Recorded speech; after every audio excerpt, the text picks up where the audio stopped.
561 après Jésus-Christ. Le calme et la sérénité règnent au sein de la basilique de Saint-Médard. Le tombeau du grand Clotaire Ier se referme, marquant la fin de 51 ans de règne. Au centre de la cérémonie, 4 rois se tiennent debout.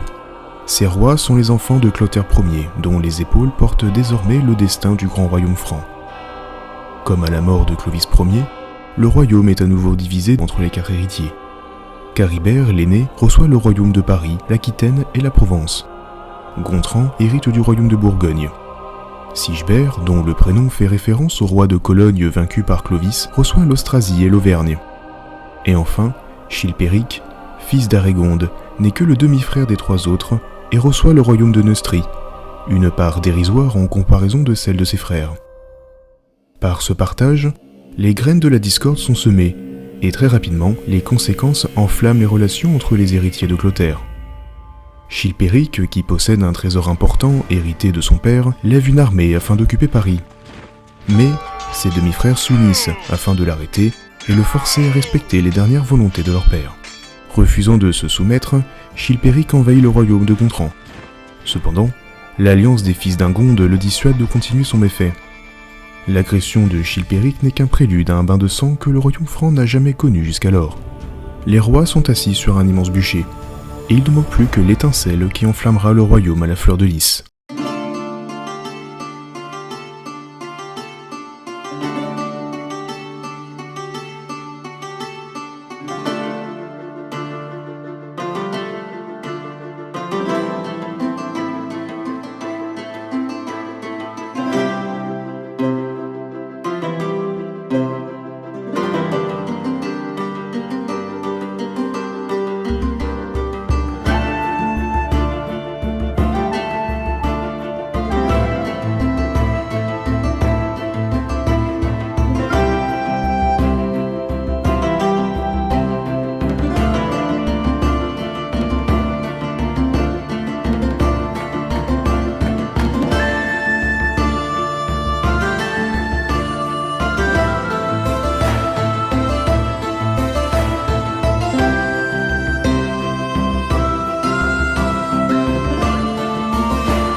En 562, les Avars, peuple originaire de Tartarie, attaquent la Thuringe.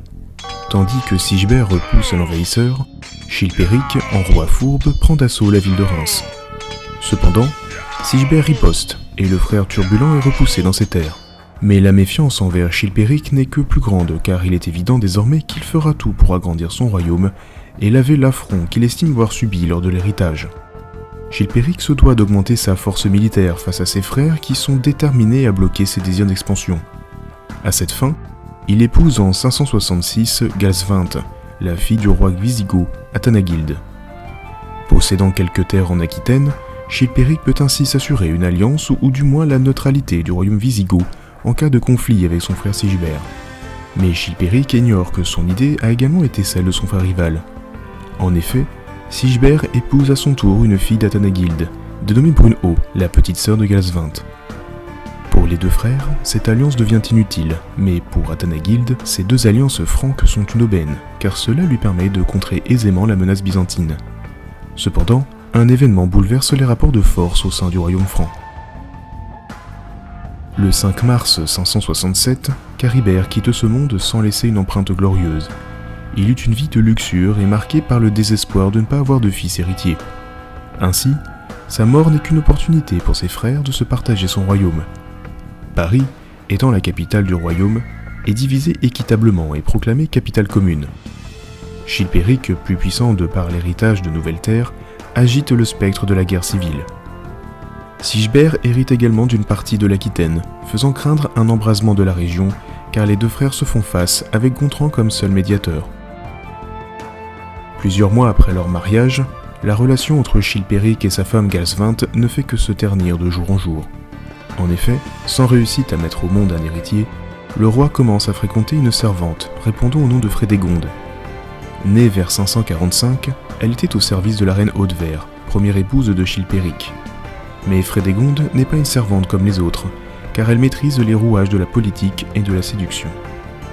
Elle sema la zizanie entre Haudevert et Chilpéric, incitant ce dernier à répudier sa femme. Mais Frédégonde n'étant qu'une servante, elle ne put prendre place aux côtés du roi. Le rejet de Galsvinthe par Chilpéric est donc une nouvelle opportunité d'accéder au titre de reine. Le destin lui donne raison puisque le père de Galsvinthe, Athanagild, rend son dernier souffle, faisant disparaître le risque de représailles en cas de mise à l'écart de sa fille. Le matin se lève sur le royaume de Chilpéric et Galsvinthe est retrouvé assassiné, étranglé. Rapidement, la nouvelle se répand comme une traînée de poudre au travers du royaume et jusqu'aux oreilles de Sigebert, mari de Brunehaut. Les soupçons se tournent sans surprise vers Frédégonde, qui est la seule à tirer profit d'un tel acte. Dans le château de Sigebert, les cris de vengeance résonnent. Brunehaut doit venger sa sœur et Sigebert, par devoir conjugal, se doit de punir son frère. Ainsi, une fête est déclarée. Cette fête marque un point de non-retour dans les relations fraternelles. Les épées s'aiguisent, les soldats se mettent en marche, les flammes de la guerre crépitent, prêtes à répandre l'incendie. Ce n'est pas seulement une guerre de vengeance, c'est une véritable guerre fratricide qui plonge tout le royaume dans le sang. En 572, l'unité du royaume est au bord de l'explosion. Le meurtre de Galsvinthe amène Sigebert à réclamer que justice soit faite. Un dernier geste de diplomatie avant que les armes soient utilisées. La demande de Sigebert est accordée, et c'est son frère Gontran qui prend le rôle de médiateur. Gontran a l'image d'un homme bon et juste. En effet, il n'est pas un roi guerrier, et il axe sa vie à servir l'Église et son peuple. De ce fait, il est l'homme idéal pour tenter, autant que faire se peut, de préserver la stabilité du royaume. La première décision est de réclamer la destitution de Chilpéric, mais face à l'impossibilité d'appliquer une telle peine et de la guerre inévitable qu'elle enclencherait par la suite, conformément au droit germanique, une compensation vers Brunehaut paraît plus réaliste. Chilpéric doit également retirer sa présence en Aquitaine. Pour ce dernier, il est hors de question d'abandonner le peu de terre qu'il possède, et en réponse, il envoie son fils Clovis conquérir Poitiers et Tours. Pour Sigebert, il est donc clair que seule la réponse militaire laverait l'affront que sa femme et lui ont subi. Il riposte en s'emparant de Limoges et Quercy. Poitiers et Tours sont libérés par la suite. Le conflit qui s'embrase entre les deux frères s'étend à l'aristocratie locale. À Bordeaux, un conflit politique se déclenche entre les aristocrates soutenant chacun leur roi. Et enfin, Gontran, qui est vu par Chilpéric comme un ennemi, se fait attaquer par ce dernier dans l'objectif de prendre Arles, le Poitou et la Touraine. Mais Gontran, derrière son image d'homme sage, riposte efficacement et l'attaque cesse. L'année suivante, Chilpéric repart à l'offensive, accompagné de son fils Tibère. Ensemble, ils ravagent l'Aquitaine. Face à cela, Sigebert s'allie avec des peuples d'outre-Rhin afin de sanctionner son frère. Mais ces alliances inquiètent Gontran, qui se doit de préserver l'équilibre des forces. Ainsi, il décide de s'allier à Chilpéric. Mais Sigebert l'en dissuade en lui assurant qu'il ne s'en prendrait pas à lui tant qu'il restait en dehors des affaires fraternelles. Gontran accepte la proposition et applique une neutralité stricte avec Chilpéric et Sigebert. Après quelques batailles, une paix est convenue à lui, mais ce traité se révèle n'être qu'éphémère. Conscient que le royaume est en train de s'enliser dans une guerre civile et que la paix d'Alui est un échec, Gontran rassemble un concile à Paris le 11 septembre 573. Ce concile est une tentative d'apporter la paix en convoquant la Sainte Église, mais cet événement est considéré comme une volonté de se positionner au-dessus de ses frères et les tensions s'invitent au sein du concile, à tel point que l'entourage politique et religieux de Sigebert est écarté du concile. De ce fait, il est évident que cela ne peut déboucher que sur un échec. Ainsi, une proposition de paix est proposée, et comme prévu, elle est rejetée aussitôt. La guerre fratricide continue de ravager le royaume franc. Chilpéric et Sigebert ne cessent de combattre sur le terrain comme dans les couloirs de la politique. Cependant, en 575, les événements prennent un tournant qui redistribue les cartes. Chilpéric et Gontran nouent de nouveau une alliance contre Sigebert. La conquête est plus agressive, et la vallée de la Seine jusqu'à Rouen passe sous le contrôle des forces de Chilpéric et Gontran. Sigebert contre-attaque avec force, et tue le fils de Chilpéric, Tibère. Gontran se replie dans ses terres, et Chilpéric est contraint de se réfugier à Tournai, tandis que Sigebert prend possession entièrement de Paris. Son demi-frère étant en position de faiblesse, il décide de le traquer et l'interception eut lieu à Vitry en Artois. Face à la puissance de Sigebert, l'armée de Chilpéric lui fait allégeance en tant que roi des deux royaumes. La victoire de Sigebert est totale. Le roi victorieux entame sa marche pour recevoir son sacre. Cette victoire est cependant de courte durée. En chemin, Sigebert est attaqué par 2 esclaves qui le poignardent à mort. Cet assassinat est commandité par la reine de la Fourberie, Frédégonde. La mort de Sigebert est un séisme politique dans tout le royaume franc. Sa femme, Brunehaut, se trouve à Paris avec son fils et héritier de 5 ans, Childebert II. Chilpéric, à la tête d'une énorme armée, entame sa marche vers Paris, déterminé à briser les fils de l'héritage. S'il y parvient, il sera à la tête d'un immense royaume, même en cas de partage avec Gontran. Tandis que la mort approche sous le regard terrifié de Brunehaut, un duc austrasien, répondant au nom de Gondovald, vient sauver l'enfant pour le placer sur le trône de Metz. Ainsi, la continuité du royaume est assurée, bien qu'une régence par l'aristocratie est mise en place. Brunehaut, quant à elle, piégée à Paris, est enfermée à Rouen sous la garde de l'évêque Prétextat. Le royaume du jeune Childebert II est fragile, et Chilpéric a le destin de son côté. Mais les rois ignorent que la guerre civile va prendre de l'ampleur et que personne ne sera à l'abri, même dans les murs protecteurs des châteaux. En 576, le fils de Chilpéric, Mérové, est envoyé conquérir Poitiers, ville fidèle à Childebert II.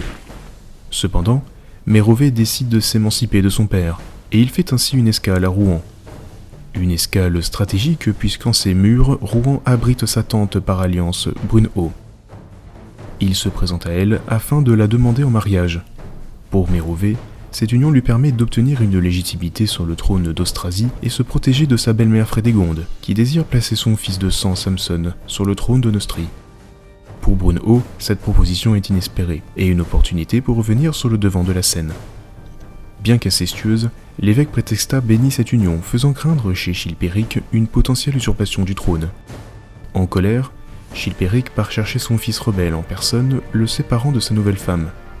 Mais lors de leur retour à Soissons, Chilpéric découvre que le duc Loup, proche de Brunehaut, attaque le royaume. Il ne fait ainsi aucun doute pour lui que son fils s'est ligué contre lui. Afin de s'assurer d'éliminer cette menace grandissante, Mérové est dépossédé de ses armes et héritages. Devenu un prince sans titre, il finit tonsuré et enfermé dans un monastère. Brunehaut rejoint le royaume d'Austrasie à Metz et progressivement elle retient la régence des mains de l'aristocratie afin de devenir la véritable dirigeante du royaume. Mérové est rapidement libéré par le duc Gontran-Boson qui servit fidèlement feu Sigebert Ier. Dès sa libération, Mérové rejoint sa femme, mais cette dernière ayant pu reprendre les rênes du royaume n'a plus besoin d'un vulgaire fils rebelle d'un roi ennemi. Ainsi Mérové se retrouve isolé et l'aristocratie lui tourne également le dos. Déterminé à se venger de son père, il rassemble une armée accompagnée du duc Loup. La menace que représente son fils Mérové amène Chilpéric à sécuriser son cercle d'influence. En effet, conscient que la menace peut dorénavant naître dans son entourage, il supprime les éléments problématiques, soit par exil, soit physiquement.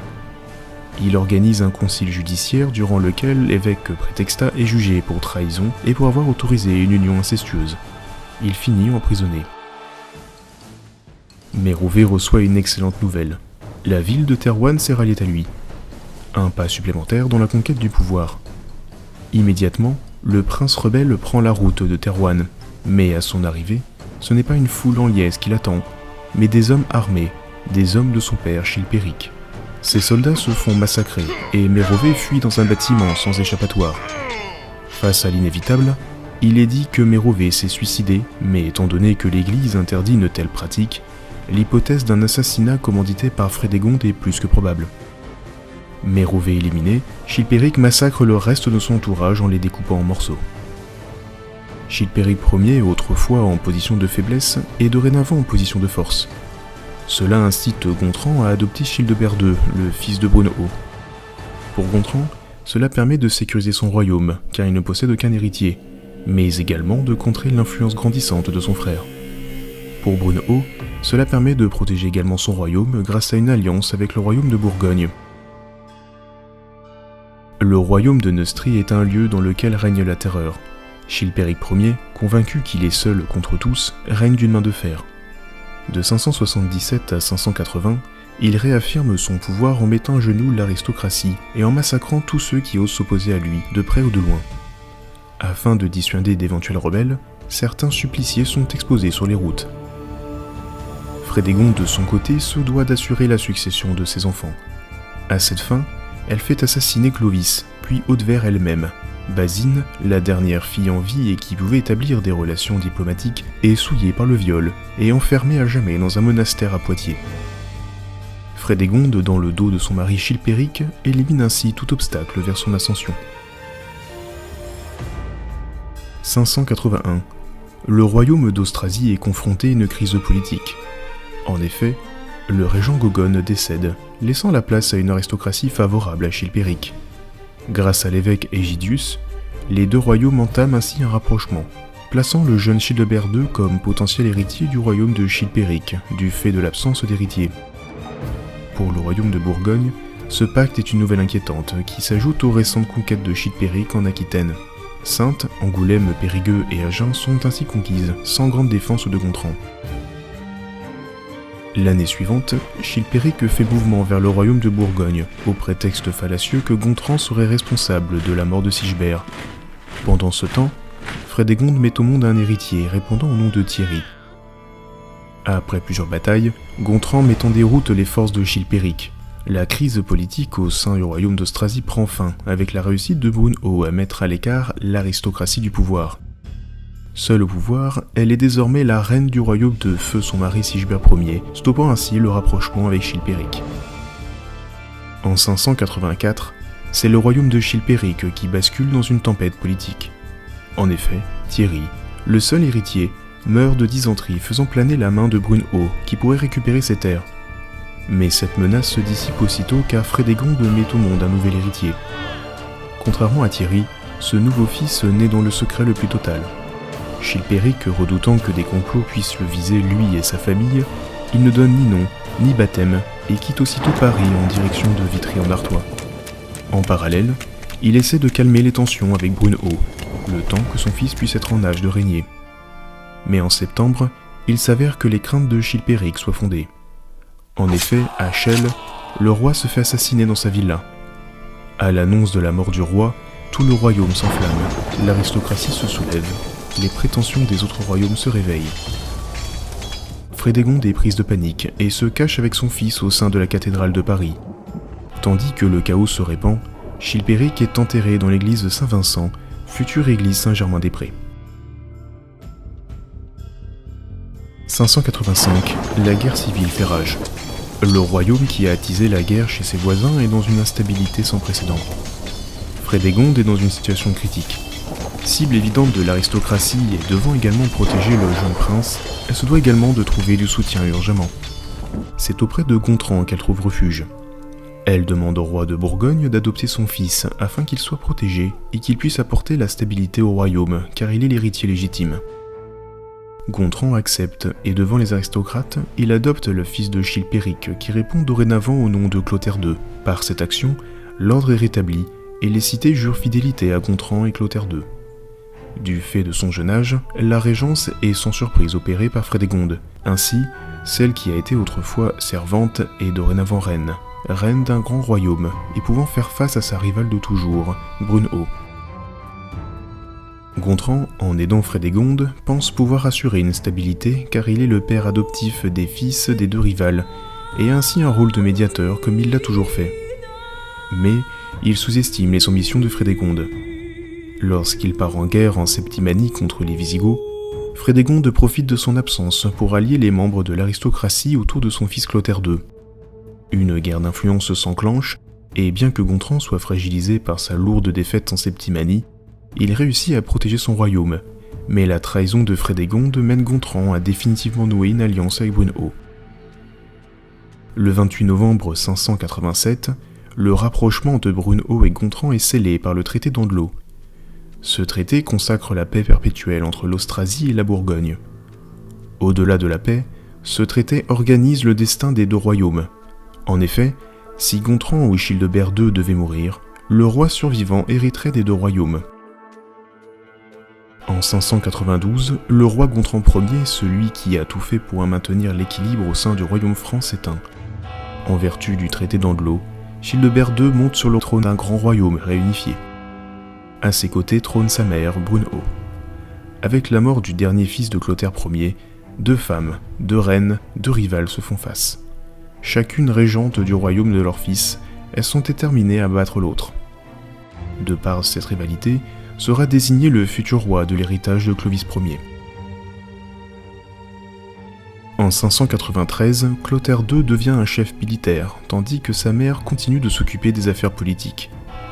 2 ans plus tard, Childebert II meurt d'empoisonnement et ses enfants Théodebert II et Thierry II héritent de l'Austrasie et de la Bourgogne. De par leur jeune âge, Brunehaut obtient la régence des deux royaumes, mais sa puissance mène l'aristocratie à se méfier d'elle. En 597, Frédégonde quitte ce monde, après avoir réussi son ascension au pouvoir et a placé son fils Clotaire II sur le trône. Ce dernier, en possession désormais des rênes du pouvoir, peut entamer l'unification de tout le royaume franc et s'opposer à la rivale de sa mère défunte, Brunehaut.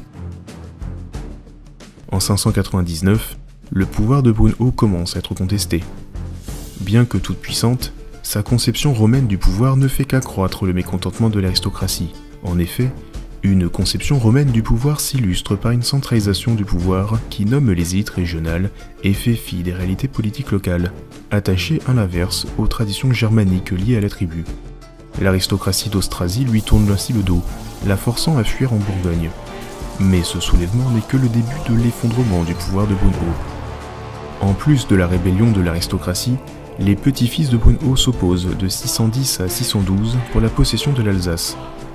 Thierry II meurt en 613 et Sigebert II lui succède à l'âge de 12 ans. Ce dernier est choisi par Brunehaut afin qu'elle puisse obtenir la régence. Mais la même année, l'aristocratie de Bourgogne se soulève contre elle. Ainsi, elle est arrêtée et livrée à Clotaire II. Ce dernier reçoit l'allégeance des aristocrates, faisant de lui le roi de tout le royaume franc. Cependant, pour le nouveau roi du Regnum Francorum, il est nécessaire de stabiliser politiquement tout le royaume. À cette fin, il fait massacrer toute la lignée des enfants de Brunehaut. Plus de 7 personnes se font assassiner, hommes, femmes et enfants. Seuls Childebert et Mérové, 2 arrière-petits-fils de Brunehaut, survivent au massacre et partent en exil. Il ne reste que Brunehaut, que Clotaire hait plus que tout. Dans l'objectif de la punir de tous les affronts qu'elle avait faits à sa mère Frédégonde, Brunehaut est torturée pendant 3 jours. Suppliciée et mise à disposition pour l'armée de Clotaire II, elle vit un enfer. Après 3 jours interminables, elle est attachée à un cheval indompté qui la traîne sur des mètres. Et enfin, elle est brûlée vive. Après une tempête d'un demi-siècle, le calme et la stabilité règnent de nouveau sur l'ensemble du royaume. Clotaire II, fils d'un roi lésé et d'une servante devenue une puissante reine, s'attelle à administrer un royaume marqué par de fortes revendications de l'aristocratie. Le royaume franc semble préservé d'une nouvelle guerre fratricide. Mais dans les couloirs du pouvoir, une nouvelle force politique commence à émerger. Une force qui ébranlera bientôt toute une dynastie.